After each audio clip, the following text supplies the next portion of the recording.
Bonjour, j'espère que vous avez passé un bon week-end. Le Bitcoin, quant à lui, continue de consolider. À quoi faut-il s'attendre pour cette semaine? C'est ce que nous allons voir dans l'analyse du jour. Mais avant de commencer, n'oubliez pas de vous abonner, de mettre un petit pouce bleu et de laisser un commentaire. Alors, sans perdre de temps, on va se diriger vers la cryptomap de la semaine. Donc, elle est plutôt verte, on a encore quelques altcoins dans le rouge, mais globalement, c'est des rebonds allant de 5 à 30%. Notamment, on a des Neo qui nous fait un 19%, Uni 15, BNB 12, AAV 26% et Clay 25. Et le grand gagnant, c'est Phantom avec plus 38%. Donc, le Bitcoin consolide, un léger rebond, les altcoins suivent pour la plupart, et en moyenne, on va dire que c'est un rebond aux alentours des 15%. Le CryptoFear, il était à 14 hier, il est à 10 aujourd'hui, donc toujours dans l'extrême fear. On ne va pas en reparler aujourd'hui, on verra dans la semaine si on a un petit trou. On refera peut-être une analyse un peu plus globale du CryptoFear. En tout cas, comme d'habitude, vous savez que en général, quand le CryptoFear se situe entre les 8 et les 12, et surtout entre les 10, donc entre 8 et 10, c'est souvent le moment où on a un joli rebond, voire même un bottom, que ce soit provisoire ou plus long terme sur le Bitcoin. Le dollar, il continue à corriger. Alors, on va se remettre le RSI. Voilà, on avait bien repéré depuis 2 semaines une divergence daily qui s'est mis en place. Il a commencé à corriger. En daily, maintenant, il a cassé le dernier plus bas. Donc, il ne manque plus que pour avoir un retournement de tendance et espérer une correction plus importante, et bien faire également un plus haut, plus bas que le précédent. Vous savez que jusqu'à maintenant, on était en tendance haussière avec toujours des plus hauts et des plus bas, plus bas. On a enfin eu en daily un plus bas que le précédent. Maintenant, lorsqu'il va rebondir, il nous faudrait bien évidemment quelque chose comme ça, peu importe auquel niveau est reproduit, pour avoir un plus haut, plus bas. Et la validation, bien entendu, se fera quand on recassera du coup le niveau. Et là, on aura bien notre plus bas creux plus bas et notre plus haut creux plus haut. Voilà, donc c'est déjà très bon signe qu'il continue à chuter et qu'il a cassé le dernier plus bas. Maintenant, il nous faudra également la confirmation de retournement de tendance pour espérer une correction plus importante. Voilà, pour l'instant, il est bloqué, vous voyez, sur le support du bas du rectangle rouge qui se trouve être tout simplement la zone de rechargement de short. Alors, il faut dézoomer du tout dernier mouvement baissier qui a commencé en août-septembre 2001. Voilà, la zone de rechargement de short. Et là, on est revenu tout simplement tester ce niveau. Voilà. Le SPX. Alors, le SPX, il a fait tout simplement exactement ce que j'attendais de lui. Donc, c'est-à-dire quand on est revenu là et qu'on a rebondi, je vous avais dit, voilà, il a rebondi parce qu'on arrive proche d'un niveau très important. Maintenant, ce qui serait bien, c'est de rebondir et de rechuter pour aller chercher tout simplement le niveau parfaitement. Donc c'est ce qu'on a fait, vous voyez, avec un très léger fake out, hein, donc c'est encore mieux quand il y a un léger fake out. Alors pourquoi ce niveau est important?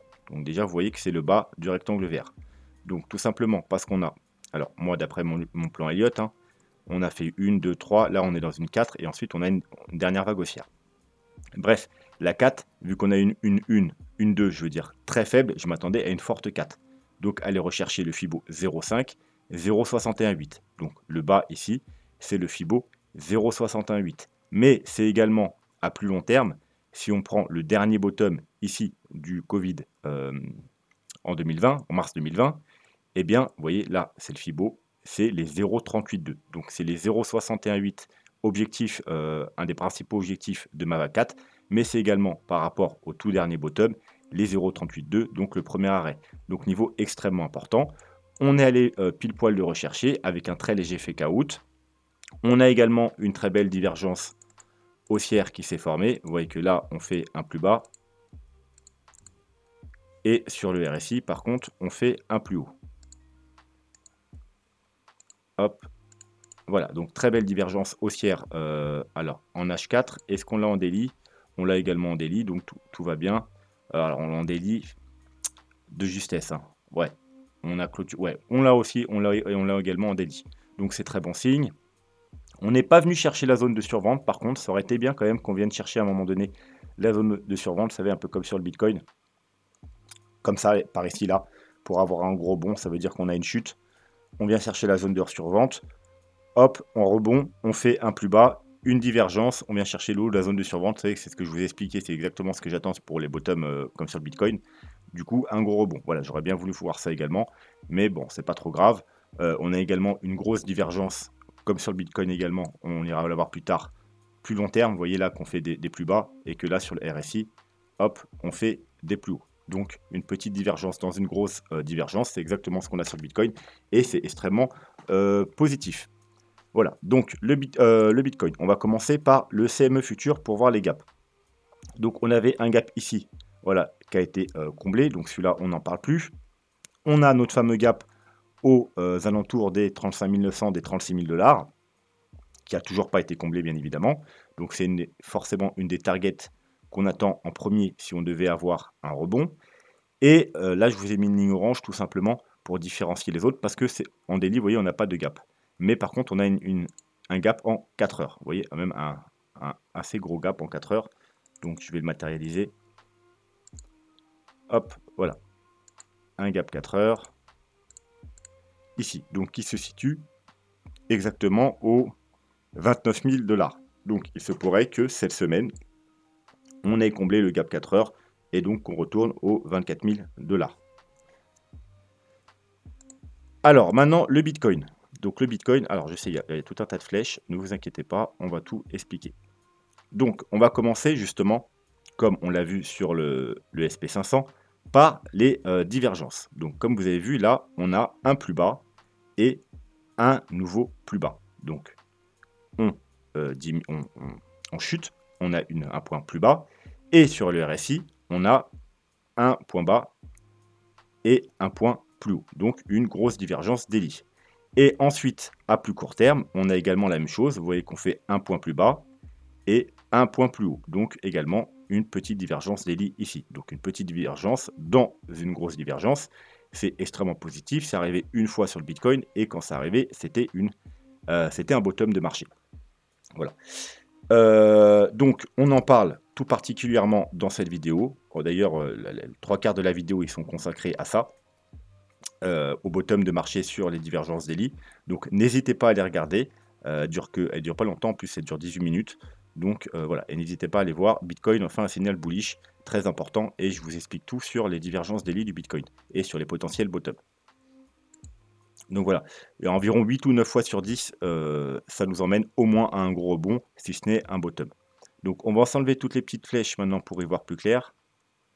Vous avez compris qu'on a en grosso modo une double divergence daily, une grosse divergence et une petite à plus court terme. Voilà. On a quoi d'autre sur le RSI? On a une ligne tout simplement de tendance, une trendline. Donc vous voyez que de ce côté-là, elle est verte, je vous l'ai mis en vert tout simplement parce qu'elle jouait support. Et maintenant, elle joue le rôle de résistance. Donc bien évidemment, si on arrive à casser cette trendline, ce sera également un signal haussier. Donc bien entendu, un signal haussier sur le RSI, c'est une confirmation du graphique. Donc tant qu'on n'a pas de confirmation graphique, la confirmation ne servira à rien. Alors, on a eu notre première confirmation, on va repasser en bougie, parce qu'on a cassé tout simplement, vous voyez, cette petite trendline baissière en rose. Alors, vous pouvez même mettre en bas, faire une sorte de triangle, mais quoi qu'il en soit, pour l'instant, l'important, c'est plutôt celle du haut. Donc, on l'a cassé. Comme je vous l'ai répété, c'est un premier signal, comment dire, bon, on va dire bullish, parce que je trouve plus le mot. C'est un premier signal encourageant, voilà ce que je voulais dire. C'est un premier signal encourageant, mais il faut à tout prix, pour espérer un plus gros rebond, casser ce niveau. Alors, on va passer en 4 heures. Alors, pourquoi ce niveau? Tout simplement parce que vous voyez ici, dans cette petite section, on a une mèche, deux mèches, trois mèches, 4, 5, 6, 7, 8. On a 9 mèches au-dessus de ce niveau, mais à aucun moment en 4 heures, on a réussi à clôturer au-dessus de ces niveaux. Là, on s'en est rapproché, on ne l'a pas cassé, bien entendu. Là, on est venu pile poil dessus. Et depuis, voilà, on s'en est rapproché, mais on ne l'a jamais cassé. Donc, déjà, une clôture, et ce niveau, c'est environ les 31 500, alors 450 pour être précis, donc arrondissons, 31 500 $. Donc, une clôture déjà en 4 heures, bien entendu, ce serait déjà très bien, mais bien évidemment, c'est toujours mieux d'avoir la clôture daily au-dessus de ce niveau. En plus, ça nous formerait, comme vous pouvez le voir, eh bien, un joli, hop, W. Voilà, donc la cassure des 31 500 $ nous donnerait des très fortes probabilités de continuer la hausse, de continuer le rebond et d'aller pourquoi pas chercher, comme on l'a vu précédemment, à minima le gap aux alentours qui se trouve environ là, aux 36 000 $. Vous voyez, juste avant la cassure haussière. Donc en gros, on avait ici un range, on l'a cassé, donc ça correspondrait à un pullback. Donc pullback soit pour ensuite repartir à la baisse, soit pour aller un peu plus haut. Alors je vais enlever tous mes petits dessins, hop là. Voilà. Donc, divergence, résistance sur le RSI, donc niveau important à casser. Si on casse ce niveau avec confirmation ici, eh bien ça validerait en quelque sorte notre divergence haussière. Et comme je vous l'ai dit, on irait probablement, dans un premier temps, rechercher aux environs des 36 000 $ au niveau de notre gap. Donc aux 36 000 $, il n'y a pas que le gap, on va voir dans le reste de l'analyse qu'il y a également d'autres niveaux importants. Alors, on va commencer par aller jeter un œil à quelques indicateurs. Maintenant qu'on a vu le RSI, on va s'intéresser au MACD. On va commencer par le daily. Vous pouvez voir qu'on a eu un croisement bullish ici. Voilà, sur cette bougie, sur le MACD et le stock RSI. Malheureusement, alors je vais vous montrer quelque chose. Voilà, on prend depuis le top, hein, les 67 000 $ jusqu'à maintenant, et vous pouvez compter qu'on a eu 1, 2, 3, 4, 5, 6, un mini ici, et là c'est le 7e signal bullish en daily.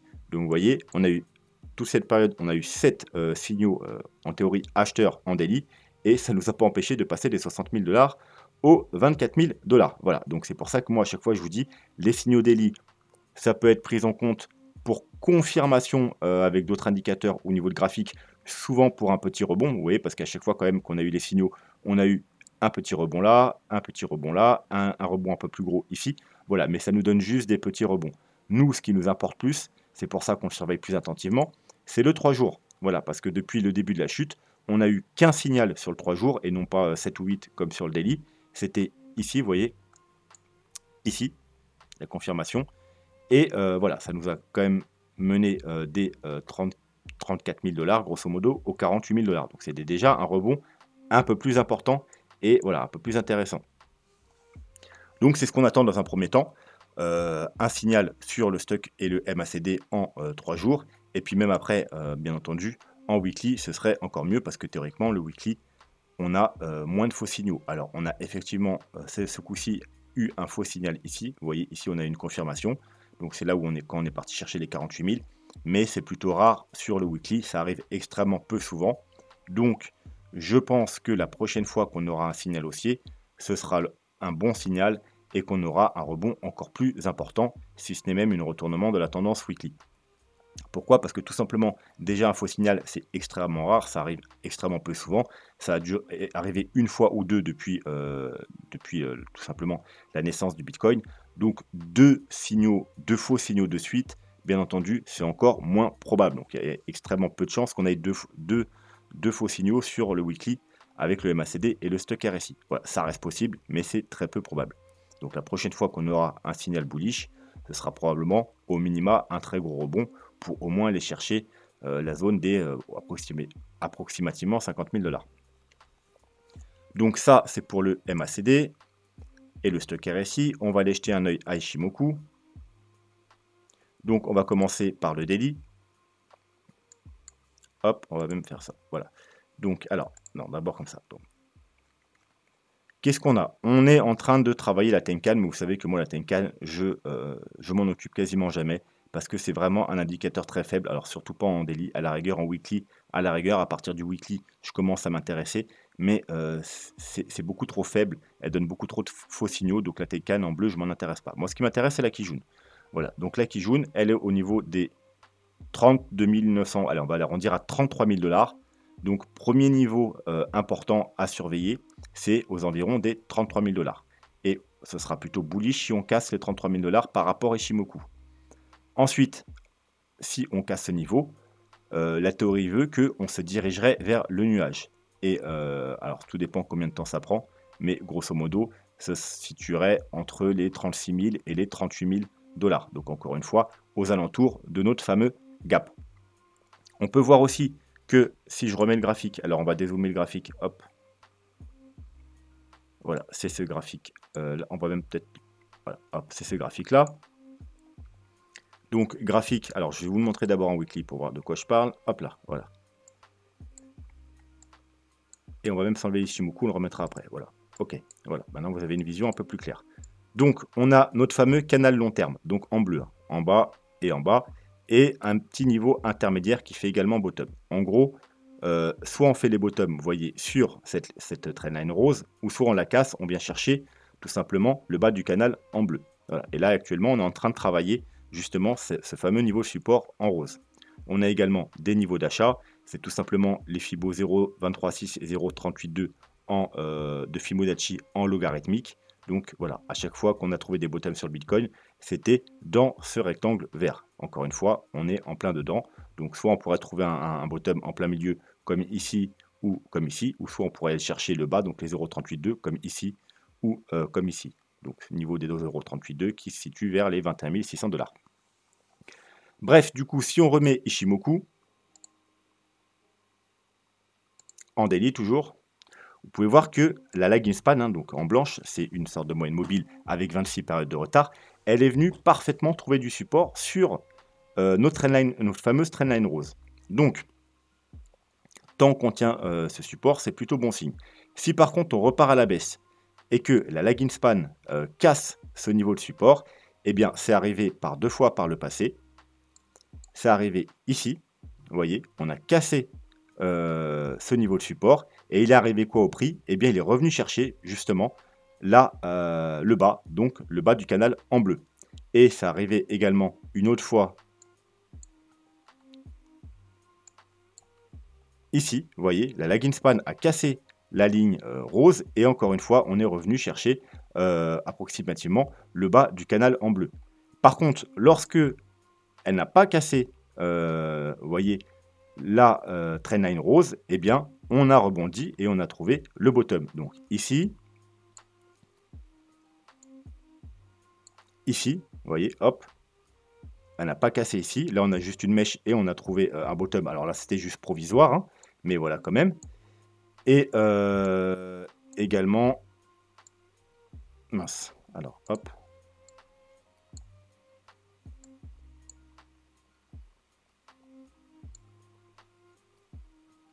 Également ici, on n'a pas cassé, on a trouvé un bottom. Et voilà, ici on a cassé et du coup on est revenu chercher le bas du canal bleu. Donc voilà, en gros, grosso modo, si on tient, la span tient ce niveau de support, eh bien, on n'ira pas forcément du coup chercher cette trendline bleue et au contraire, on ira droit soit à un gros rebond, soit même à un bottom potentiel.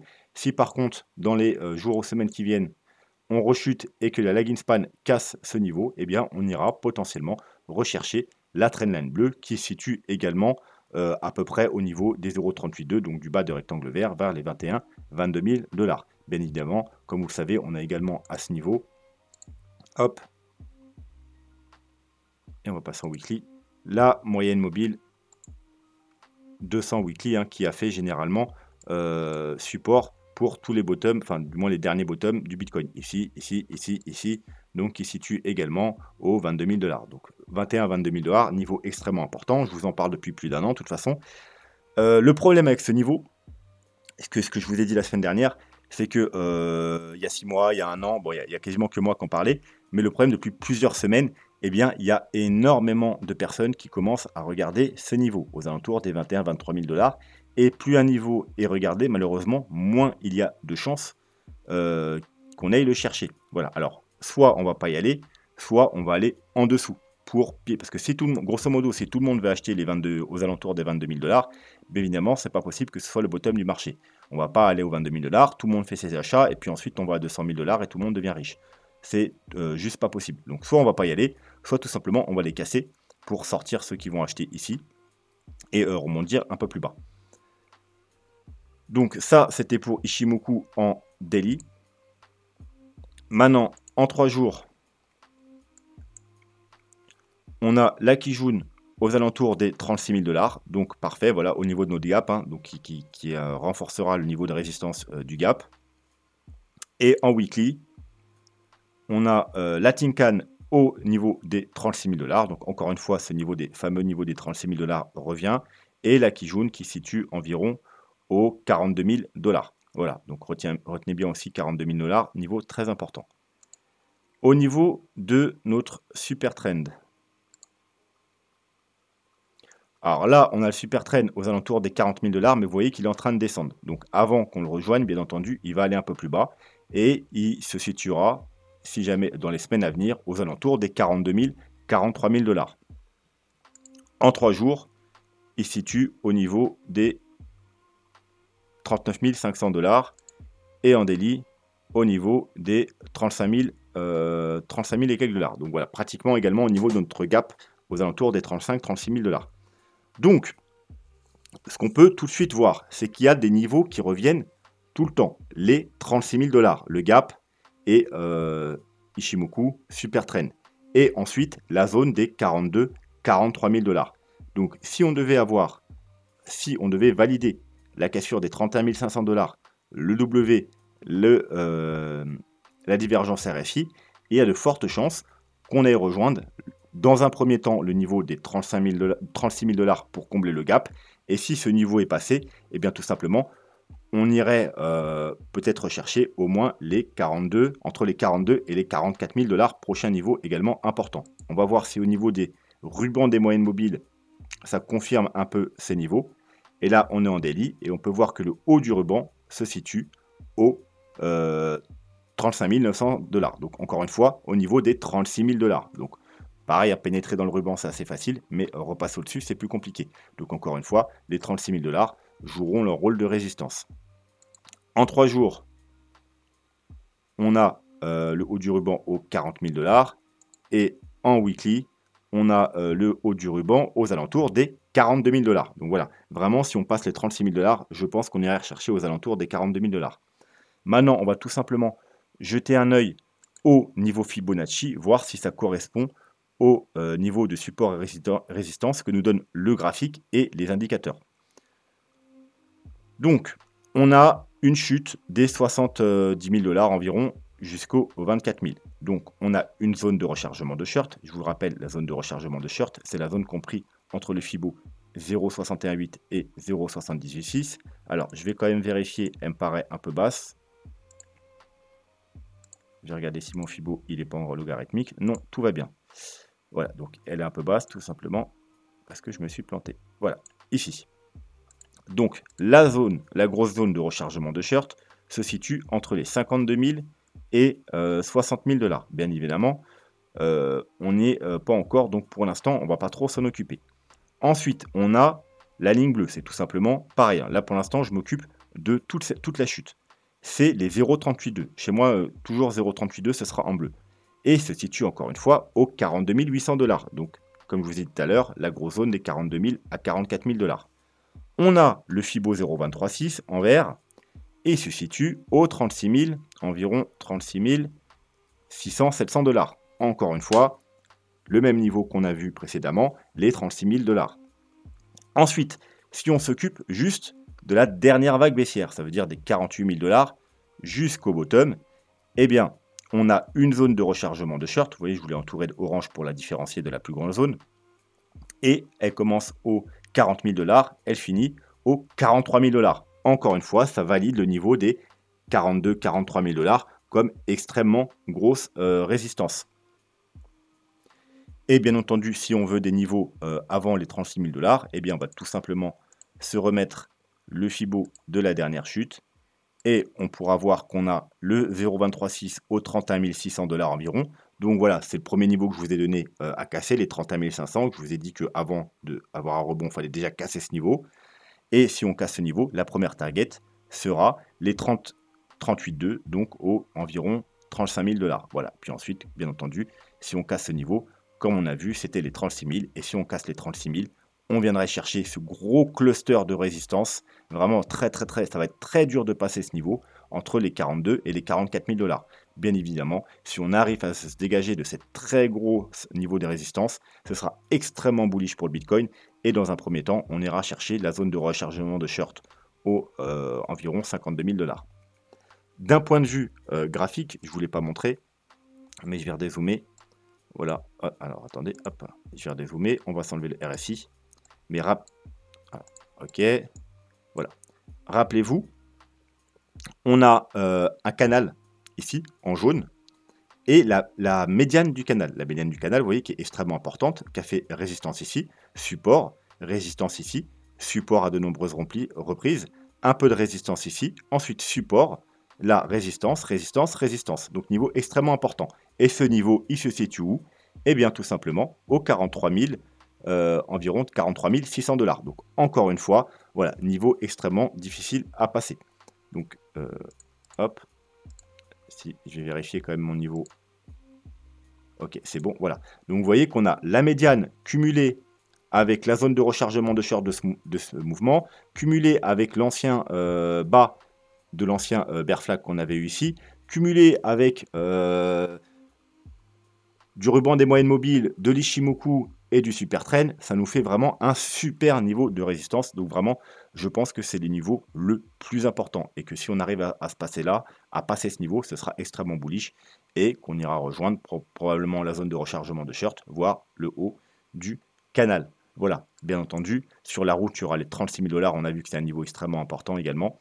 Et un petit niveau, mais beaucoup moindre parce qu'on a seulement un petit niveau de résistance aux alentours des, on avait dit 33 34 000 $.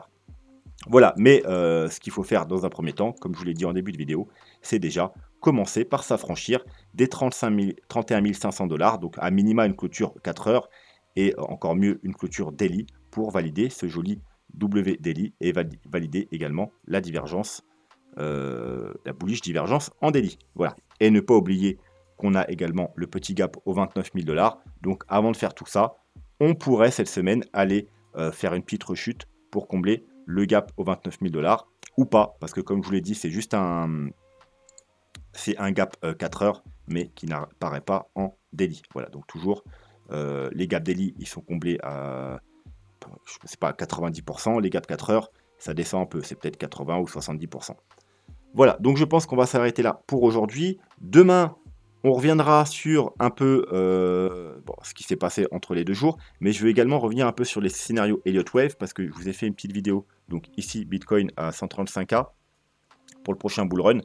Donc je vous ai présenté mon scénario principal, mais je reviendrai sur les questions, parce que j'ai eu pas mal de questions, et également sur, on m'a proposé d'autres scénarios que je devais analyser, donc on reviendra sur tout ça, grosso modo, sur les scénarios Elliott Wave.